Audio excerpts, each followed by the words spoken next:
بسم اللہ الرحمن الرحیم۔ ماہ رمضان اللہ کی بے پایاں نعمتوں میں سے ایک عظیم نعمت ہے۔ رمضان جب بھی آتا ہے اپنے ساتھ رحمت و مغفرت لے کر آتا ہے۔ وہ رمضان تو تاریخ میں یادگار ہے جب خاتم النبیین صلی اللہ علیہ وآلہ وسلم بیت اللہ میں بیٹھے رحمت کا دریا بہا رہے تھے۔ رمضان کی برکات اپنی جگہ، مگر حضور نبی کریم صلی اللہ علیہ وآلہ وسلم رحمتوں کا جو خزانہ بانٹ رہے تھے وہ اپنی مثال آپ تھا۔ رمضان کے پہلے 2 اشرے ختم ہو چکے تھے، آخری اشرہ شروع ہو گیا۔ حرم مکی میں زمین سے لے کر آسمان تک نور ہی نور تھا۔ نور نبوت کے سنگم نے عجیب سما باندھ رکھا تھا۔ رحمت کا دریا جوش میں تھا، پیاسے خوب سیراب ہو رہے تھے۔ جس مکہ سے اہل ایمان کو ظلم و ستم کے ساتھ نکال دیا گیا تھا، آج وہ اسلام کے سامنے سرنگوں اور مفتوح ہو چکا تھا۔ 8 سال کی مختصر مدت میں ایسا انقلاب برپا ہو گیا تھا جس کی نظیر تاریخ انسانی میں نہیں ملتی۔ کمزور اور بے بس اللہ کی نصرت سے آج غالب تھے، اور طاقتور اور دولت مند آج مغلوب ہو چکے تھے۔ دنیا کی تاریخ میں فتوحات بھی بہت اور فاتحین بھی کثیر، مگر یہ فتح منفرد ہے اور فاتح بھی بے مثال۔ جن لوگوں نے دشمنی کی انتہا کر دی تھی انہیں سب سے زیادہ نوازا گیا۔ حکم ہوا سب کے لیے عام معافی کا اعلان کر دو، آج کسی سے بدلہ نہ لیا جائے گا۔ ہجرت کی شب حضور کریم صلی اللہ علیہ وآلہ وسلم کے گھر کا محاصرہ کرنے والے 14 سرداروں میں سے 11 سردار ٹھیک 6 سال قبل انہی دنوں میں رمضان 2 ہجری میں معرکہ بدر میں تہہ تیغ ہو چکے تھے۔ جو 3 بدر کے میدان سے غیر حاضر رہے وہ زندہ سلامت موجود تھے۔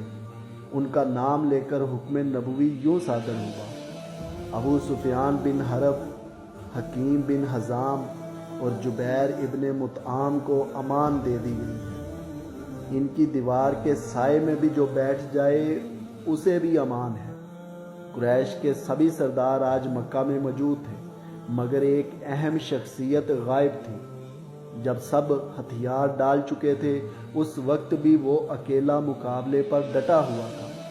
28 قریشی قتل اور 2 اہل ایمان معمولی جھڑپ میں شہید ہوئے۔ مقابلہ کرنے والا بے بس ہو گیا۔ مکہ فتح ہو گیا تو اس نے حسرت بھرے الفاظ میں کہا، اگر خالد بن ولید کئی سال قبل ساتھ نہ چھوڑ چکا ہوتا تو یہ نوبت نہ آتی۔ یہ بھی محض ایک خیال تھا۔ خالد بھی ہوتا تو کیا ہو سکتا تھا؟ فیصلہ تو اوپر سے صادر ہوتا ہے اور وہ ہو چکا تھا۔ بھلا اللہ سے کون مقابلہ کر سکتا ہے؟ بہرحال وہ شہر چھوڑ کر نامعلوم منزل کی جانب نکل گیا۔ یہ بھی مہاجر تھا، مگر اپنی انا کے راستے میں ہجرت کر کے گیا، اللہ کی راہ میں نہیں۔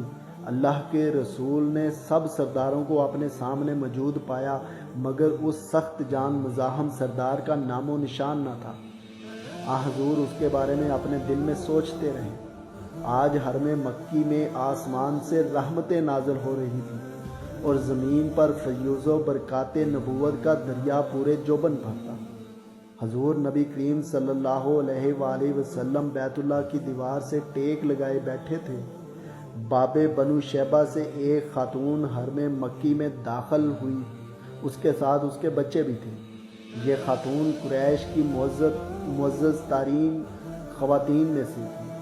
اس کا نام ام حکیم بنت حارث مخزومیہ تھا۔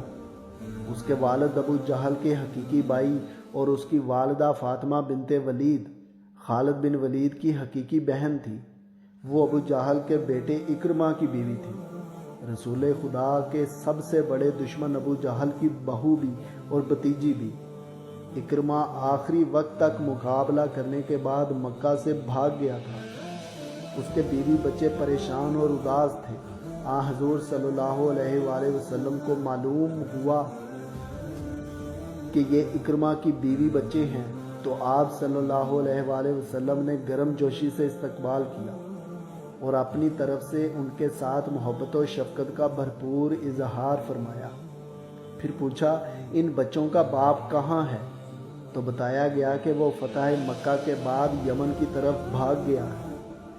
حکیم نے مزید عرض کیا یا رسول اللہ کیا اسے بھی امان مل سکتی ہے؟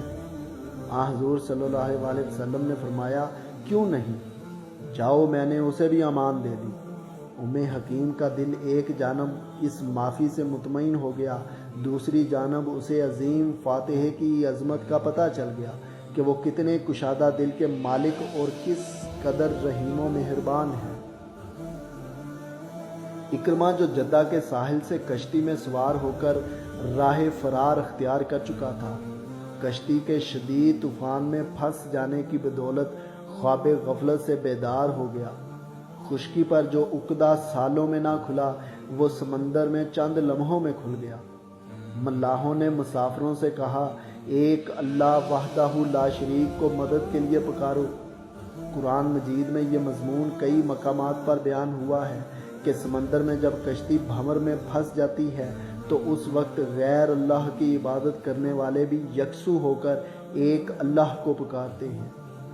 دین کو اسی کے لیے خالص کرتے ہوئے سورہ یونس آیت نمبر 22 کا ترجمہ ہے، وہ اللہ ہی ہے جو تم کو خشکی اور تری میں چلاتا ہے۔ چنانچہ جب تم کشتیوں میں سوار ہو کر باد